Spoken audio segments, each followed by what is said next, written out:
I'm Rae. And I'm Derek. We're married. And we love movies. So we decided to take on an iconic genre that we aren't experts in. Slashers! Join us every other week as we dive into horror. This is Lovin' Slashers. Good day, everyone. Good evening, good night, good morning. Whatever you're feeling, whenever you're listening to us, I hope it's good. I'm Rae. And I'm Derek. This is Lovin' Slashers. And our lovely dog Luna is here as well. She is. You might hear her get up and down and up and down. But that's okay. She decided she wanted to sit on the couch with us instead of her big giant ottoman that is 2 feet from the couch. She is 10 years old. She is a husky mix-ish. Yeah. And she has decided within the last year or so that she is super baby and needs to be with mommy or daddy at all times. Well, I mean, having worked from home for the last 4.5 years, she really hasn't been alone for more than an hour or two at a time, really. So I know. She's used to it now. Yeah, she loves it. Yeah, that's good stuff. Good stuff. Mm-hmm. So we're talking about dogs on today's show, is that? And Nightmare on Elm Street Part 2, Freddy's Revenge. Yeah, Freddy's Revenge, where it's very unclear who he's taking revenge against, but he's in it. Yeah, he did win the first movie. But that's the thing. See, this movie I think is poorly named because the first movie is actually his revenge. Yes. Against the families that killed him. Right? So this movie is not his revenge. Yeah. This is just him doing more bad stuff. I don't know why they didn't call it Freddy's Back. Freddy's Back, Freddy Returns, yeah. Return of the Freddy, I don't know. But yeah, this doesn't make any sense. No. Freddy's Revenge. No, it doesn't. It's very... I don't know. Guys, we're going to be doing some weird deep dives into this stuff, and we really shouldn't. You shouldn't look too hard into these movies. They don't mean anything. I mean, sometimes they mean something, sometimes they don't. I feel like we're getting to the ones that don't mean anything. Well, I don't know. I mean, there's some stuff in this one, but you know, first Fright Fact. Yeah, please hit me with a few Fright Facts. So this movie's budget was $3 million, which was about double the first film. Okay. So the studio had some confidence in it. You cannot tell that based on cast and budget. You think so? Yeah. I think it has a larger cast. That might be where some of the money went. That's fair. Larger. And there are more, interesting practical effects between, the items in Jesse's room melting, those weird face dog creatures at the end. I will say, I even noted that this is the first one we've seen where the body horror is just amped up. There are some disgusting and, just really fun kind of moments. Special effects are just gross in the best way. Yeah. So I mean, if you haven't listened to the show before, this is an odd episode to start with, but welcome. We're glad to have you. But spoiler warnings for 1985's Freddy's Revenge. And I say this almost every single time. If it's 20 plus years, spoiler alert, shouldn't really be necessary. I like being in the habit because eventually we'll be reviewing newer, more modern films. That's true. So I'm just trying to, Like next week's. Or next 2 weeks. Or What? Yeah. I told you I was going to do a surprise slasher for you, but you Boo. have to tell me what it is. You have to tell them what it is. I have to watch the movie. Yes. Okay. Trust me, you will know. Very, very well. That's fine. Totally fine. It's all good. Another Fright Fact. Bring it. Okay, so the cinematography behind this movie is kind of interesting. So Jacques Aitken, I think is how you would say his name. Not Cousteau. No, not Jacques Cousteau. He was the cinematographer on this, and he has done just a ton of cinematography type things. This dude has done arguably one of my favorite titles of all time, Break Into Electric Boogaloo. Talladega Nights, The Expendables, Fast 5, Furious 7, Fate of the Furious, The Winter Soldier, Captain America Civil War, Kong Skull Island, Black Panther, and Venom.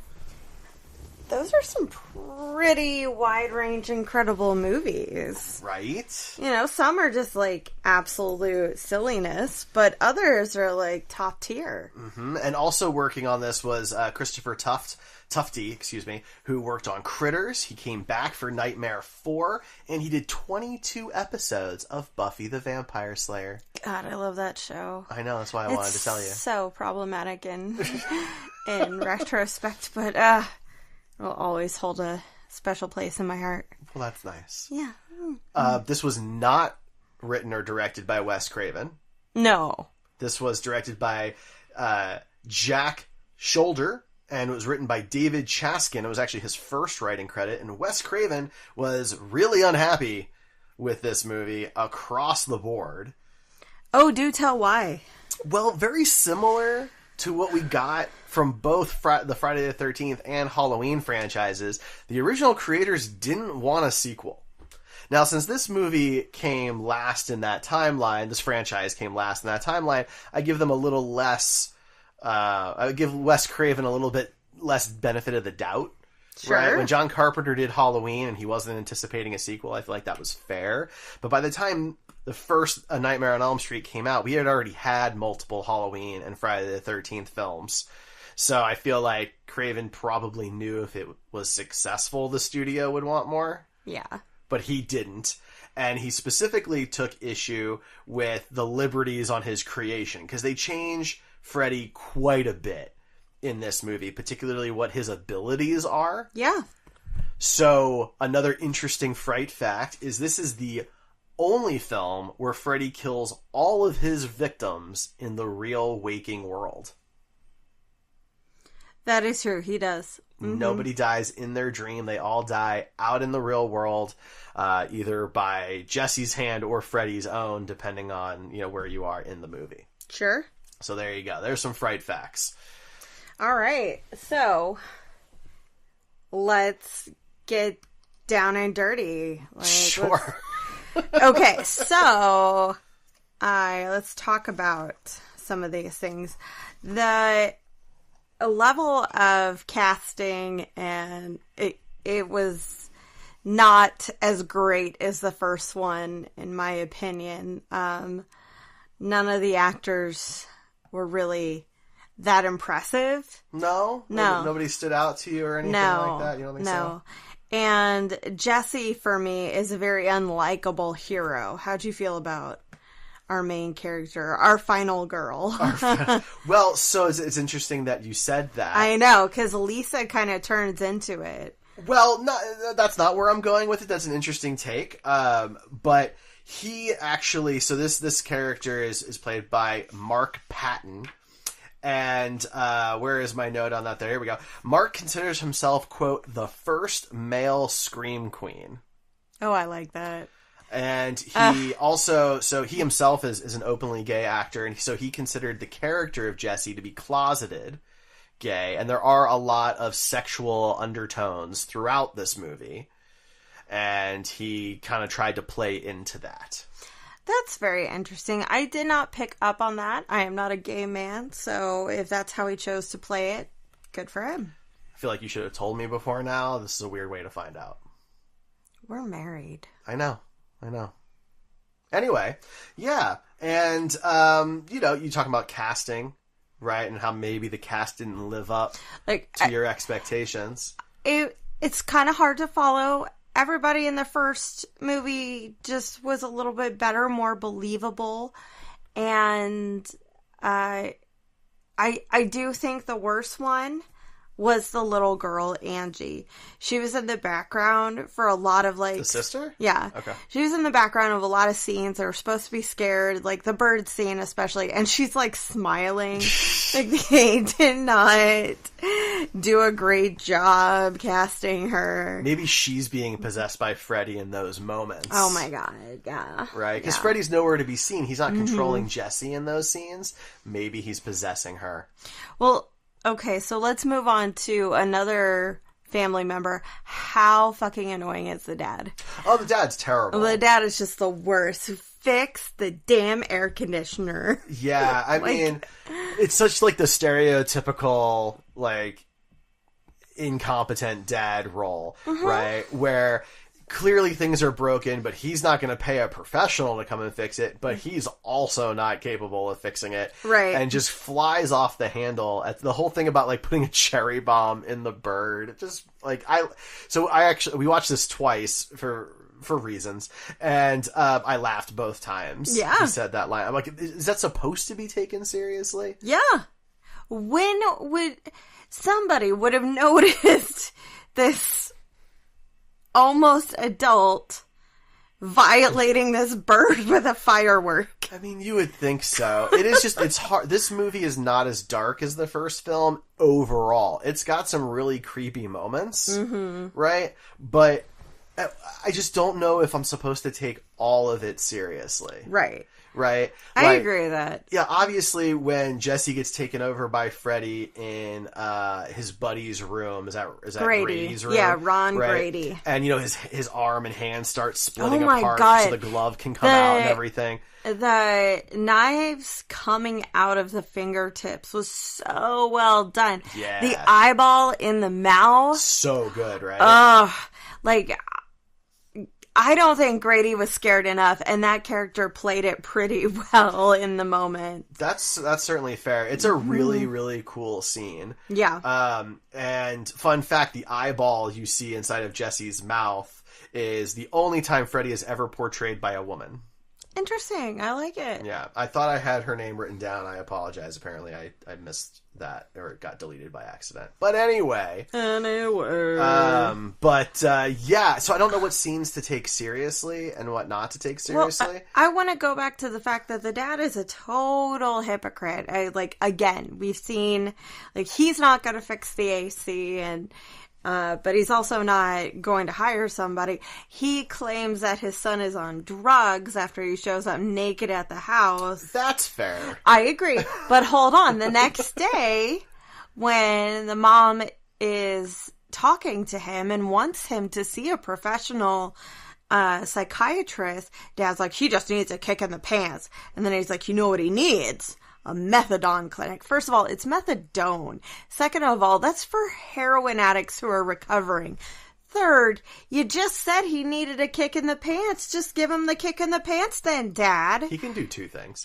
But I think it does highlight, though, the idea, especially back then, that, you know, a lot of men don't steer into therapy, right? Yeah. And the idea is that this kid doesn't need a counselor, right? He just needs his ass whooped, or he needs to get into rehab for the drugs and then move on with his life. Yeah. I don't see it as hypocritical. I see it as stereotypical. I was more going for just the whole, like, dad as a whole. Like, from start to finish. Maybe not that necessarily. I mean, he's just kind of terrible. Yeah, he is... He might be the worst parent we've seen, and that includes Nancy's mom. Yeah, I mean, I think that that's fair. We don't see a lot of parents in these movies. No. You know, like, the parents are very, like, in Halloween, they're all out for some reason on Halloween, even though they all have children and live in a family neighborhood. They're all just gone. Yeah. Right? And obviously in Friday the 13th, it's a bunch of camp counselors, so none of them are home. So there are no parents to be found. It's really just the Nightmare movies. But here, we don't just get Jesse's parents, we also get Lisa's, and for a brief moment, Grady's. And, you know, fun fact, Grady's dad is also Ferris Bueller's dad. Oh, man, how did I not catch that? I don't know. Yeah. That's also, great. why didn't they try to kick down the door? Well, Oh, I would come on. imagine... Well, he was, like, trying to get it open. I think Freddy's using magic to keep the door closed. Both of them were, yeah. But I mean, I would have started doing, like, physical violence up against the door at a certain point. Yeah, but I'm sure they didn't want to have to, like, somehow use a stunt hand to do Yeah. that, and they didn't want the actor to break his hand on the door. That's fair. That was the most concerned parent, in my opinion. Yeah, but they're hearing their child, like, blood-curdling screams from inside his own room, so, like, I feel like that's fair. And, I mean, Kim's parents, they do get involved. I mean, the dad Lisa. brings... What did I say? Kim. Oh, sorry. She was played by Kim Myers. I have the name flipped on my card here. But, yeah, so Lisa's dad, I mean, he comes down, smashes a glass case with a chair and grabs a shotgun, or a rifle or whatever. So, I mean, he's involved. He wants to be involved. His wife is the one who takes him away from the party. He just wants to grill out for his daughter's friends. And supermodel extras. Obviously. There was maybe, like, 7 teenagers there and, like, 35 grown-ass adults. Yeah, I mean, look, I obviously went to a lot of pool parties when I was in high school. That's what they all looked like. Absolutely. Yeah. We were all trying to fornicate in the pool next to each other, just willy-nilly. Where our friends' parents are overlooking the pool from their bedroom. Yeah. Absolutely. Yeah, that's how we did it. That's how we would roll. Yeah. That's how we still roll. I always make sure my mom can see me. Now, before we move on from casting, there's a couple of interesting things. So, Jesse, they actually wanted to be portrayed by Michael J. Fox. Yeah, I can see that. But he was a little busy doing both Teen Wolf and Back to the Future in the same year. So he didn't quite have the time to do a third movie. Wasn't he still on Family Ties at that point, or had he, like, just left? I don't remember exactly how that scheduling worked out, but he was busy. He was a working guy at that point. But they also maybe they could get him now. They could, yeah, it would be a little bit of a different role. He'd be the dad, I think, at this point. Yeah. But they also were considering Brad Pitt. Of course. Right? John Fresh Stamos. off the Thelma and Louise. And Christian Slater. And they got this guy. And then the only other casting information that I think is worth noting here is that they originally did not bring back Robert Englund. Yikes. They felt that because of the prosthetics involved and all of that and the limited screen time, that they could just have a stunt person perform the role. And it did not take long for them to decide that they were wrong. And so they obviously brought him back. At what point did they decide a week or two into production, they realized it wasn't going to work, that it was too much of a big physical character that was his real creation at the end of the day. It's very different than Jason, who is this masked figure and you just need somebody with the physical build because he doesn't talk. Right. Same with Myers, right? But Freddy talks and has big personalities and is cracking jokes and things like that, and you need Englund. Part of the horror is just Englund's presence. The way he talks, the way he emotes through all that is just necessary to keep the character going. And there are very few slashers that are like that rely on their personality. Most of them act silently or from behind a mask, in the case of like Ghostface, who spoiler for Scream fans, like there are different people behind the mask. Well, it's very Hot Fuzz. Yeah. Mm-hmm. The Greater Good. Shut it up. Anyway, it's a favorite movie of ours. Yes, it is. Yeah. Yes. So let's talk a bit about the crux of the film here, which is that unlike in the first movie, Freddy is possessing a person's body, in this case Jesse, to have Jesse go out and perform murders for him. Still completely haunting the dreams. And the dreams are easily terrifying. You know, they are not enjoyable dreams. That first one, how we open the film with him in like the weird nerdy Mormon garb that he's wearing. Okay. Did you think that those two girls on the bus were also going to be involved later on? I assumed. Right? Because who else are they? Why? In the Freddy lore that we have been set up, random people don't appear in these dreams like they're also being affected. So I assumed these were going to be characters. So I guess it does lead to the question, are they dead? Did they die in that dream? We don't know how it ends. You know, they just keep going to the back of the bus and then Jesse wakes up. Right, but since we never see them again, I have to assume that Freddy kills them. Yeah. And they're the first victims of the movie. I wish there would have been like a brief discussion around school that way. I mean, that certainly would have been helpful. But the movie also ends with more or less the same bus scene, right? So it's just kind of a strange bookend situation where Freddy's involved in both, but Robert Englund's the bus driver in the first scene. Right. He's not the bus driver in the final scene. Right. So if we're going off of the Freddy lore set up in the first movie, then the ending is the false happy ending and everybody we know is dead at some point or another.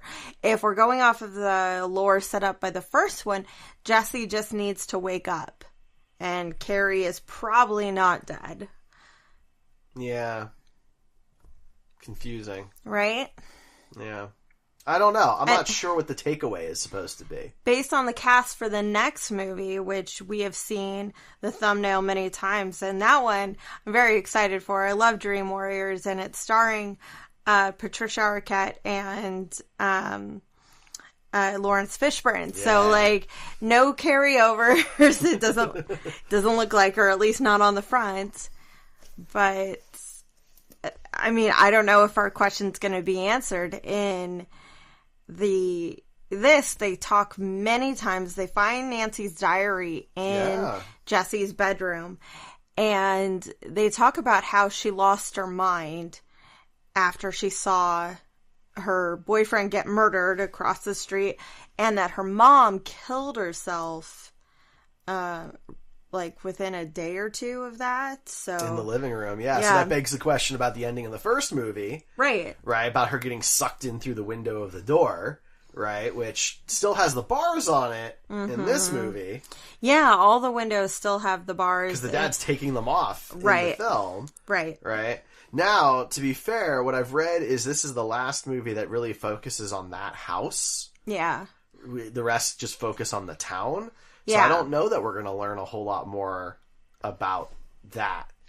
Which means the questions that we have about the lore, like, and the consistency, I think, are just going to be chalked up to different hands, different vibes, no answers. I think that's probably the case. Yeah. I think that's true. So there is more detail, though, if people are interested. There is more detail in the novelization. Okay. Now, it's a short novelization, so don't expect it to be as expanded as some of the other ones we've talked about on the show. But it's part of a compilation called The Nightmare on Elm Street, The Continuing Story, Parts 1, 2, and 3. Do you have, like, a count of all the different novelizations? I have them in my notes. I'd have to pull them together. But, like, the Halloween movies have novelizations. Okay. For example, that provide more detail and tie more scenes together between the two films. I would be interested in that. So the second we talked a bit about is going back to Halloween 2. A lot of Halloween 2's concepts were pulled from the novelization of the first one because Carpenter wasn't trying to do a sequel, so he was kind of a little rushed. Now this novelization I found for as little as $50, and I found it going as high as like 90 or 100. So if this interests you, you can get it. It's not insanely unreasonable. but it's not going to be super cheap either. Sure. So it's out there for you, for those who are interested. And last bit on that is, so Leslie Boehm wrote the earliest version of what was supposed to be this movie. Okay. And they had called it Freddy's Baby. Ew. But that idea was not picked up. But what's interesting is, later, Leslie would write Freddy 5, which is The Dream Child. All right. So there's some similar ideas that carry over. So there you go. Did you ever hear that Kevin Smith monologue where he talks about how he was brought on to be a part of the Nicolas Cage Superman, writing it and everything, and how the producer really wanted a giant ass spider and he couldn't let that go as the bad guy, and Kevin Smith's like, please, no, just use Brainiac, he's great, he's from the comics, no giant spider. And then the whole movie gets scrapped, and like 10 years later, Wild Wild West comes out, and Kenneth Branagh's character has this giant mech spider, and that guy was the producer on it. Like, some people need to just let things go, and I feel like the baby aspect didn't need to happen. I mean, we never got to see it, but at least the title Freddy's Baby makes more sense than Freddy's Revenge. Yeah. I mean, I guess I don't think it has anything to do with the final product, but neither does Freddy's Revenge, so... Well, the Freddy's Baby, I think, might have. I think the idea is Freddy was trying to, like, get himself reborn into the real world. Ew. Yeah, so, I don't know. But anyway... Maybe Baby Freddy. Baby Freddy. Baby Freddy. Yeah. I am actually very surprised that we keep having to explain this lore. Like, Lisa's lived there for a while, and she doesn't know about the town. Well, it is the 80s, and 5 years have passed. And so if they're supposed to be, like, 17, then she was only 12 when the events of the first movie happened. And so she wasn't even born when the catalyst for those events happened. So no internet, right? No, like, TV wasn't even what TV was when you and I were kids. So I think that a lot of people were keeping that kind of stuff quiet. There was almost like a cult of parents who had worked together to kill this guy, and they buried the story. So that's okay. In fact, I actually think I'll let go of that point. She jumps into it and is so helpful so fast that it's a little... I feel like she has an ulterior motive. Yeah, that dick. She wants that dick so bad. She is so into this Jesse guy way before he realizes he has feelings for her in some way. But why do you think that is? Like, so she's comes from a very rich family, right? That's why they're throwing this huge pool party at this and they massive do it house, annually. Right? Every year they do this, right? And the dad's cooking up food for everybody and everything. And she gets a ride to school from the new kid whose car, like, barely runs, and he has it, like, hot-wired to do, like, push button start, right? Yeah. What's going on there? I think she just has a crush. I think she finds him charming, because in front of her, in the very first few interactions that we see, he is. He's, like, saying very nice things. And I gotta tell you, before the grody tongue thing, when they were, like, making... Don't say Grody, because that's a different character. Grady. Derreck. Grady, not Grody.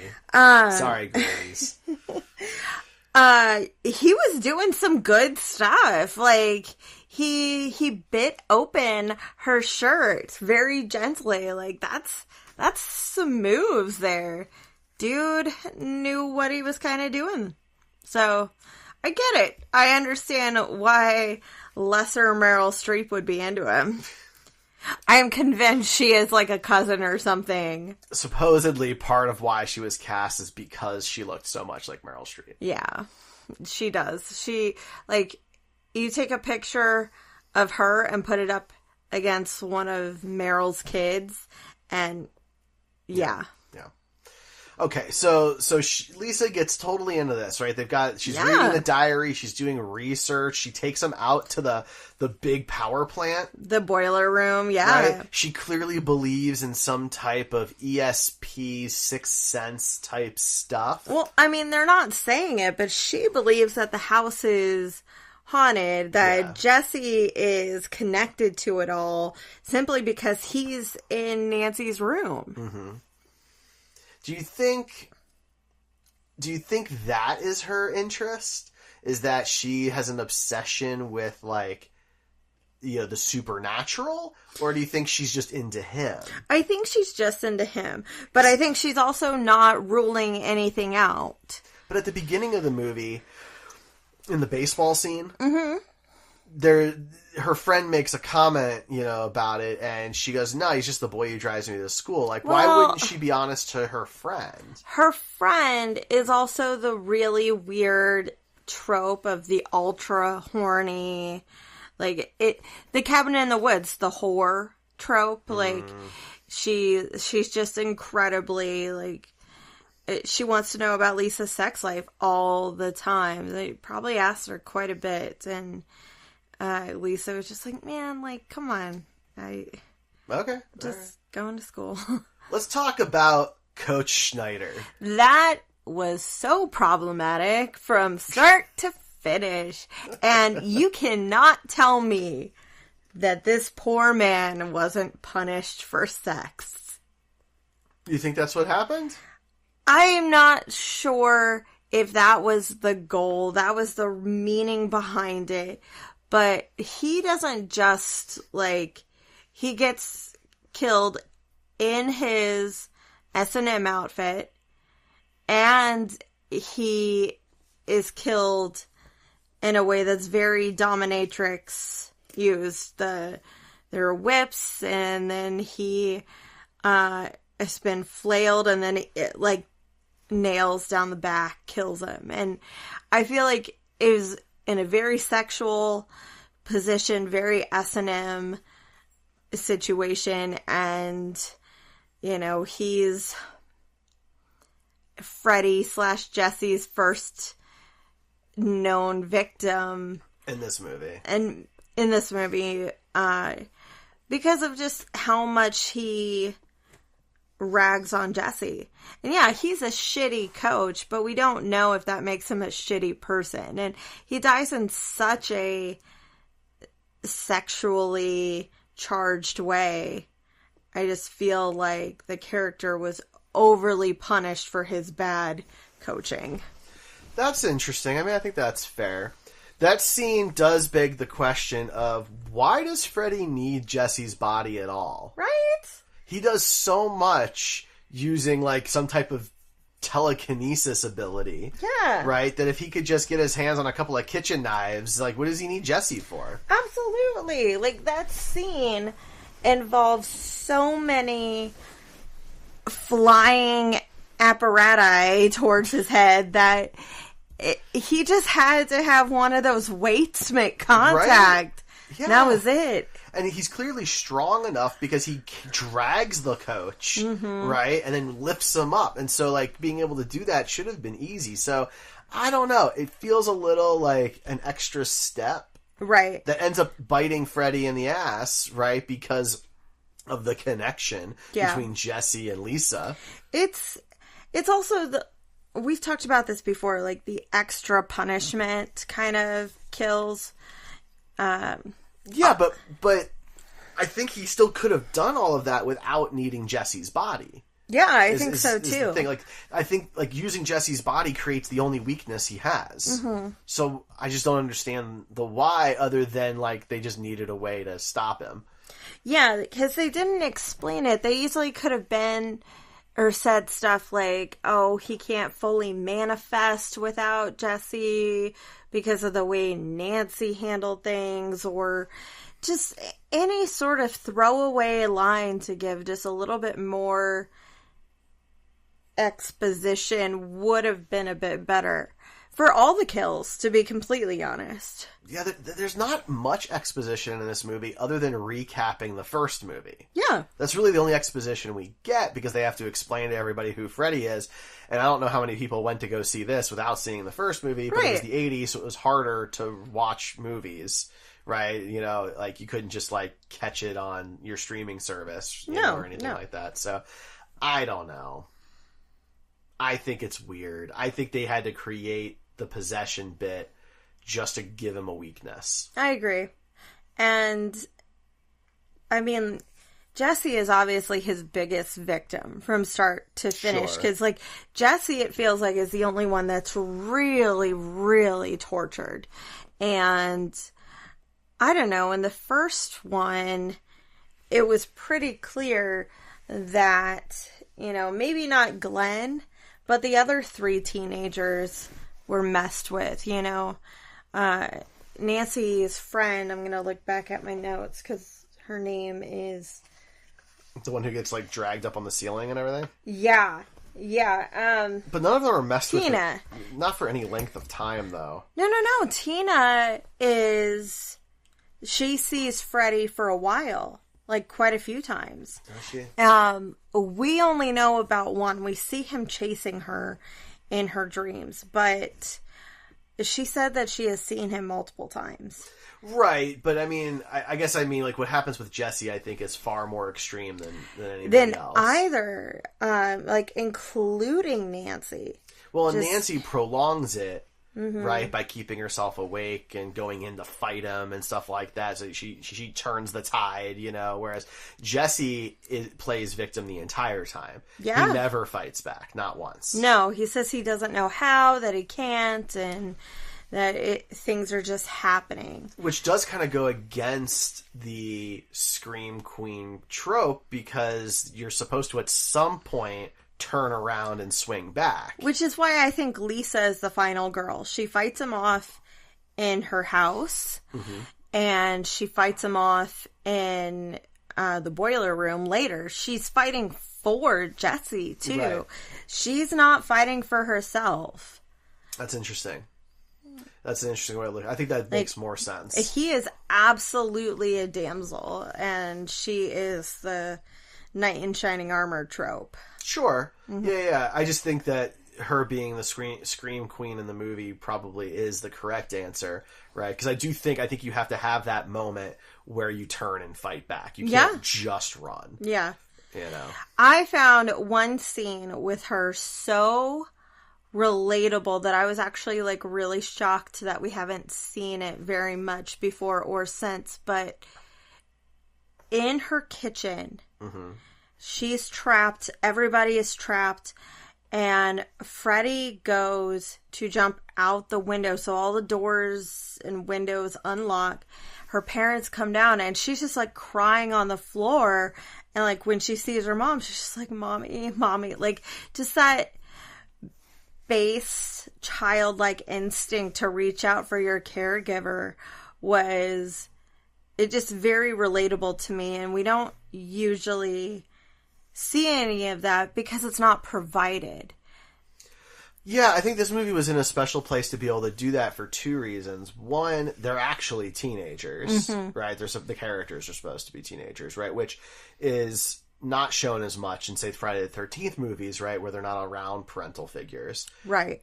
But also, unlike in the first movie, her parents haven't had an opportunity to, like, not believe in her. Yeah. Right? Like, this is a rare instance where the parents are shown the truth immediately, and they're just with it from the moment they're introduced into the situation. Whereas in the first movie, Nancy's parents are like, "You're nuts, let's go take you to another doctor." Yeah. Right? And so I think this had that unique chance for the parents to be on board. Absolutely. You know, and the dad is too, right? He immediately goes to get a gun and go after Freddy. Absolutely. You know? I was totally good with that. It really seems like, despite everything going on, the three of them were a solid family unit. It's interesting, right? Because, like, you know, the dad wants to be part of the party and be with the cool kids, but the mom's kind of cool enough to know when it's time for them to make their exit. And the right? dad deals with it. He's like, okay, I'm good. And right, like, it felt like a good family dynamic. And it's such a nice counterpart to Jesse's horrible dynamic, where it really seems like no one is truly listening to what he has been saying or going through. Like, the mom is the one with the most concern, but even she's not digging deep enough. Like, if your kid, under any circumstances, brought home naked by cops, you don't just let them go to bed right away. You got to comfort and question them for a while. Like, really find out what's going on. Because that's, you know, you can't just let that pass you by.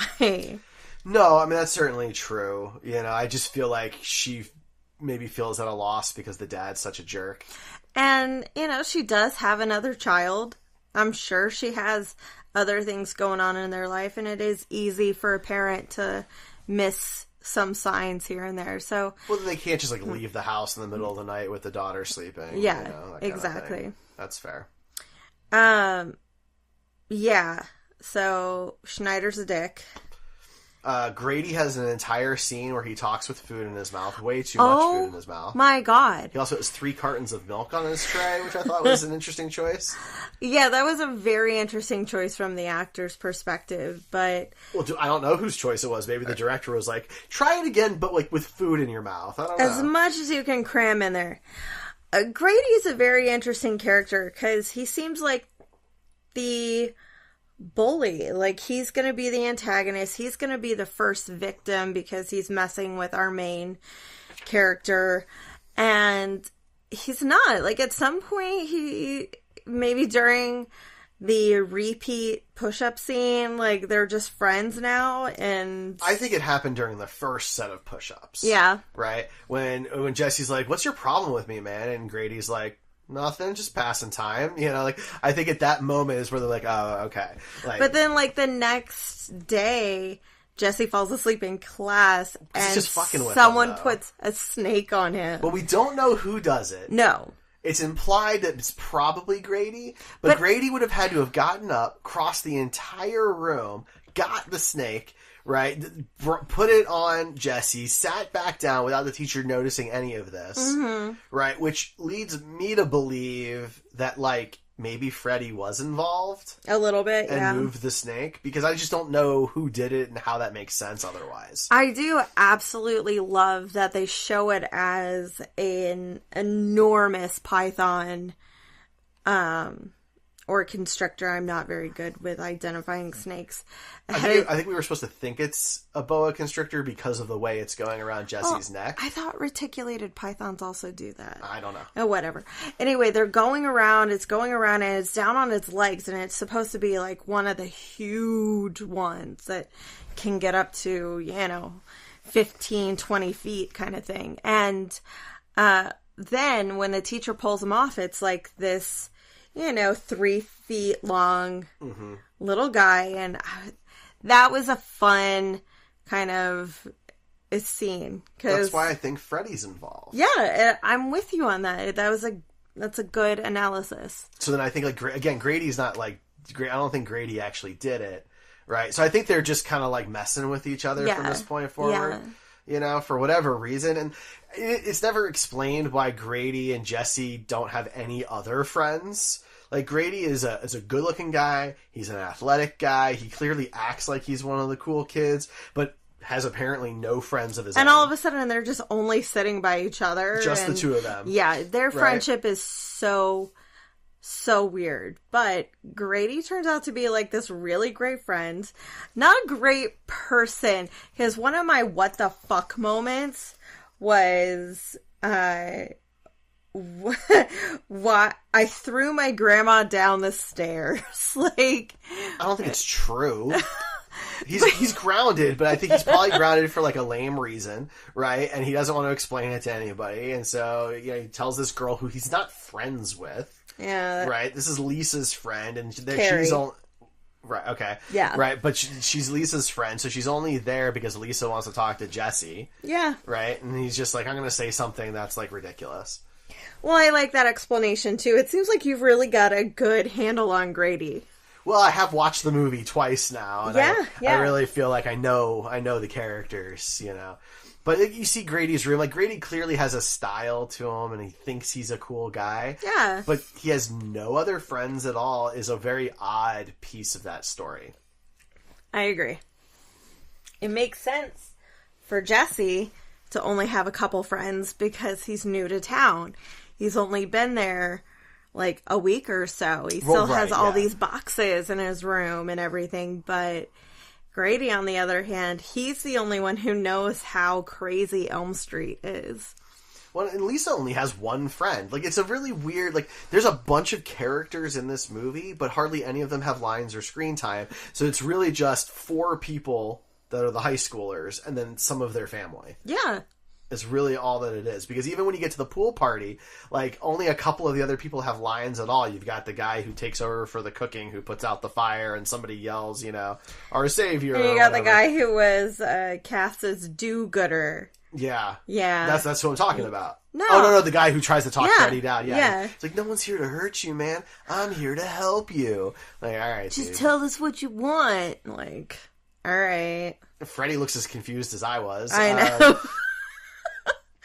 All right, so here's what I have for body count. The kill count is 6 definite humans. Schneider, Grady, and 4 randos at the party, including do-gooder. And why do you say humans? Because there are 2 birds. Oh. And, at the end, Carrie is clearly, like, punched through, so, is she dead, like we assume the teens from the first one, or is she, not dead? So I'm going to say that we saw a body and that's it. Okay. So what was the final count? 7. 7. Okay. 7 humans, 2 birds. Gotcha. So 9 beings total. The bird scene was messed up. Yeah, it's a dark scene. And I guess, Clu Gulager, who played Mr. Walsh, he got injured during that scene. Well, he has a bandage on for the rest of the movie. Yeah, but like legitimately got injured. Yeah. It wasn't like part of the movie. Did your Fright Facts like produce anything like how they got the birds angry, and if it was like the snake in Friday the 13th where these birds actually were killed? To my knowledge, they did not kill any real birds. Cool. Okay, that most of it was fake birds. So. Okay. That's my understanding. And nudity was very minimal. We got Jesse's butt in the baseball scene. Mm-hmm. We got Schneider's butt in his death scene. Jesse is shirtless more times than like any other character we've seen. Like there's a lot of scenes where he's just in his underwear. Yeah. Straight up. There were only 2 scenes with the underwear, but they're prolonged. Like and his like frontal, he's wearing the stereotypical tidy whities. It's not hiding much. You can see dong outline the entire time. Yeah, I didn't notice. I'm just saying. Come on. I am a journalist with integrity. Sure, I am taking these nudity counters very seriously. A real Lois Lane. Yeah. A bulldog. So, but that's it though, right? Like, we don't see anything else. No. But that does kind of lead to, the movie kind of focusing more on a male lead. Mm-hmm. Which is rare for these movies, and is the only time that happens in the Elm Street franchise. Yeah, because usually you see boobs in these movies. Well, And Lisa and Carrie were in positions where it could have happened. Mm-hmm. Carrie's in the pool and her top floats away. And then Lisa and Jesse are in the cabana and, Yeah. you know, he undoes her shirt, but he keeps her breast covered the entire time. And I'm wondering if that was like the two of them discussing what they wanted to do ahead of time and just, you know, him kind of being protective of her or not, because we've had some bad behind-the-scenes stories of the women's nudity in some of these previous films. Well, that's the thing. I feel like that's just a director decision. Not always. I mean, they could have... In the 80s. Not today, right? But, like, I mean, these were young actors just kind of trying to start out. If the director had demanded it, they weren't going to have a lot of room to push. But that's part of the problem. I mean, I guess it kind of depends on how far along in the movie they are. If that's, like, literally the first couple days of shooting, then, yeah, you just fire the actress and reshoot. Well, typically that would have been in the script. Yeah. Right? They wouldn't have decided the day of to do it. Yeah. You know, so it leads me to believe that just wasn't part of the plan for some reason. Right. And maybe it's because they're portraying characters that are underage. Yeah. That's always an odd line. Even though they are adults, they're portraying minors. Yeah. But, absolutely. You know, I mean, because it's an R-rated film, but it's actually not that bad of an R-rated film. No, there's only one F word, and that's Freddy. It's pretty fantastic, and it's just body horror. Yeah, and that's really enough for me in this one. Like the body horror is pretty insane. I don't think anything really tops the transformation scene in Grady's room. Yeah, it's a good scene. But the tongue coming out during the makeout session with Jesse and Lisa, pretty gross. I mean, look, Lisa and Freddy make out, and Freddy, I think, is the one who's weirded out by the whole thing. Oh, yeah. Oh, Lisa is so out of her mind, like, in love with Jesse at this point. Like, I don't know what she is doing. Like, I can't... So if Freddy had possessed me and turned into Freddy, you're like, all right, that's a bummer, man. No. At this point, we've been together 10 years. I'm all in. They had known each other for like 3 weeks by that point. This is the new relationship question. Would you still love me if I was Freddy? I would still love you if I saw you slowly go mad with being possessed. Oh, thank you. Yes. Thank you. Yes. Thank you. And I would kiss Robert Englund to get to the Derreck inside. There you go. You heard it here, Robert. I'm sure he listens to the show, obviously. Of course. Huge fan. I mean, it'd be great if he was. He's my favorite of all of the slasher villains in cinema. Yeah. I've always loved him. Absolutely. I was insulted for him when they recast him in the reboot. So, if he for any reason like ever contacted us, I would absolutely pay him our daughter's college fund to get him just a tiny little clip to play on our show. I didn't know our daughter had a college fund, but whatever, it's fine. She has money somewhere. All right. Back to the topic at hand. So Freddy ends up like straight up in the real world. Yeah. Right? He attacks everybody at the pool party. Sets everything on fire. The boiling water was a really fun effect, but to know, like, it did nothing. I kept waiting for us to see like some scalded teenagers come out of that pool, but no, nothing. No, and he doesn't even kill that many people in that scene. Four. Dude, you could do so much better. One of them, he doesn't kill. They trample one of them. Yeah. You know, so it's weird. He does all this effort to lock everybody in. He sets everything on fire, and then he kind of just like leaves because he doesn't want to get shot. Yeah. I would think something like, I don't know, right? Because like Lisa stabs him a bunch of times, and it's like he's like a doll, right? It doesn't do anything, and then the dad has a gun, and all of a sudden he's worried. Yeah, or maybe he had to be there because Grady was about to die, or no. No, that was after. Before. My bad. Yeah. I don't know. It just doesn't really make sense. Do you have any more Fright Facts for us? any more Fright Facts? Let's see here. Just taking a look at my notes. And, so the original character designer for Freddy, David Miller, he did not continue on in this film. The makeup is very different. Yeah. So he was replaced by Kevin Yeager, and he changed the design because he wanted it to look more demonic. Specifically, he wanted Freddy to look like, quote, a male witch. That's weird. I don't like that, but I do appreciate the idea of it being more demonic since we are literally dealing with a possession here. Mm-hmm.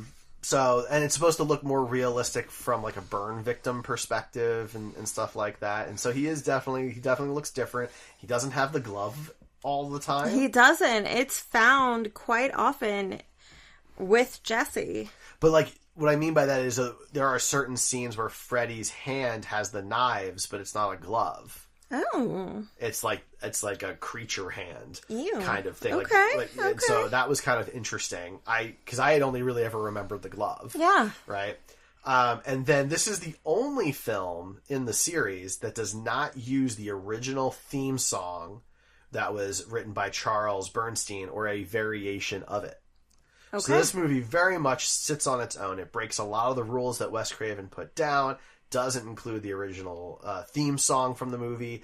It just really breaks a lot of the universe. And it's so I think this season of The Witch. It kind of is in a way, except that obviously Freddy is still front and center. Sure. And supposedly, it's Robert Englund's least favorite movie that he did in the franchise.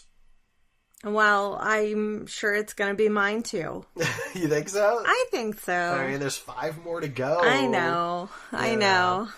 But yeah, so that's pretty much it. Those are really my big Fright Facts. Okay. So I don't have like a huge deep dive. Not really a trivia question, but the demonic possession thing was kind of fun for me. So I looked up just about how many possessions, exorcisms are done in the U.S. every year. Oh, boy. And you can imagine, because it's usually worked through Catholic churches, that they don't keep great statistics on this. Hospitals do, Weird. But churches don't.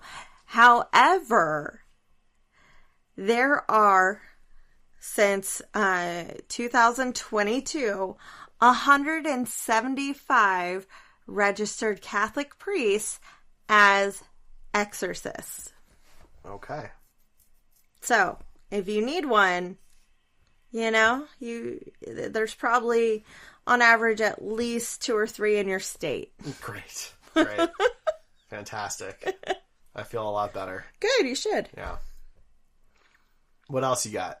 Well, not much. Like, we talked about everything, and because of the weird nature of the movie, there's not a lot going on. Like, it does seem like there wasn't a ton of attention directed towards the background. Like, I counted a lot of extras in the pool scene wearing wedding rings. Like, couldn't have slipped it to any other finger. You and I caught the 2 baking pans up on the wall in Jesse's kitchen. Yeah, one is a literal penis. Like, and then the other one is a rooster, which has another name. That might be synonymous with a penis. My mom collected vintage baking pans, and she used to do the really cool 80s and 90s character cakes when I was a kid. And she had some of those brass and copper and gold ones, and they looked really cool. So I just kept thinking in my head, like, okay, what is that shape supposed to be? But it was legit a cock and balls. Like, yeah, that's what it looked like. What is happening? I don't know. There are some inconsistencies in the movie that kind of drove me nuts. There's one scene in particular where Jesse wakes up, in a big sweat, like he does multiple times in the movie, right? He is just wearing his underwear. He's just completely drenched in sweat. This could be every 5 minutes. And then the next thing you know, he comes out into the hallway. He's completely dry. Right. His hair is done. He's wearing sweatpants and a sweatshirt. Right. It's supposed to be like 90-something degrees in the house. Yeah, did he have a full shower and fix the AC in the moment we see him from bedroom to hallway? So that's weird. Right. But, then I guess, he goes to... Freddy tries to get him to kill his sister, and he doesn't go through with it, which probably is supposed to be our first little foreshadowing that human connection can disrupt Freddy's abilities. I appreciate that, you know. As much as I hated Angie's actress, she just wasn't that great, and I found her very distracting. It's not like I want to see little kids die in these movies. That's horrible. Now, here's a question. How much time do you think takes place between the pool party night, where Freddy is defeated, okay, and the morning that we see after it, where they go back on the school bus? Okay, well, and Jesse's arms are all wrapped up. Yeah, I think that's probably like a week. So you think they all skipped school for like a week? No, I think Jesse did. I don't think Lisa and Carrie did. But their conversation makes it sound like it's immediate, because I know. Carrie's makes a joke about the party. I know. I couldn't tell you. Maybe it's the next day. Who even knows? Why are his arms wrapped up? Exactly. Okay. I don't know. Okay. There is zero reason for any of this. Okay. All right. Fair enough. And so the movie ends the way the movie began. Yes. And that's it. That's all she wrote. That's it. Okay. So the next movie on our list then is going to be Halloween 3, Season of the Witch. However, I am going to have us watch something more in the spirit. We are going to watch the 2023 slasher movie, Thanksgiving. Next. Next. It's a surprise movie. It's just for fun. And then afterwards we'll get back to round 3 of our slasher films. Okay. If you want to watch Thanksgiving with us, it is playing on Netflix. Well, there you go. I learned this along with everybody else. So there you have it. So that will come out the week after Thanksgiving. Yeah. Yeah. Unless you want to rush it out the door. No, we don't need to rush do a bonus anything. Episode. We don't need to rush anything. Are you sure? Yes. Okay, just checking. Okay. Yes. Well, then there you go. Okay, fine. So episode 7 of our show will be the one-off episode on the Thanksgiving. Our first surprise episode. Okay. That'll be then followed up by Halloween 3, Season of the Witch. Yep. Okay. I'm excited. Great.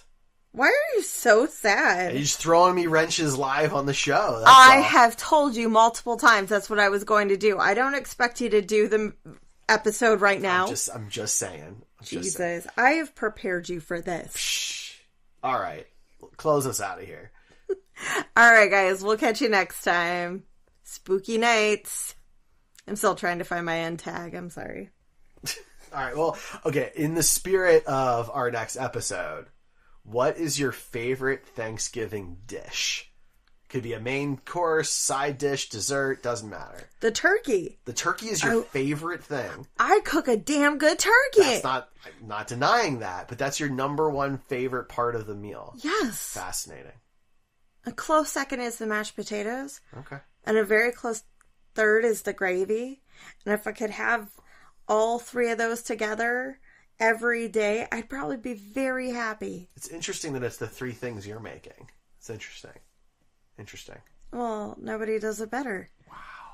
Wow. Yeah. Okay. I like pie. Yeah, you do. I never get to eat pie. It's like the one time a year. The way I said that sounded way more sexual than I intended. I'm so sorry. Pecan, apple, blueberry, French silk, Our listeners do not want to hear you just name off pies. I can name pies. You want me to name some more pies? All right. Well, hit me up out there if you want to learn more about the types of pie I like. All right. We'll catch you next time. Happy Thanksgiving, everybody. Happy Thanksgiving. This has been Lovin' Slashers. We are hosted by Rae and Derek Mayer. And produced by Derrico Studios. The show music is by Levi Kutsky. The show logo is by Derek Mayer. Find all of our links at loveandslashers.com. Thanks for listening, and keep trying to be that final girl.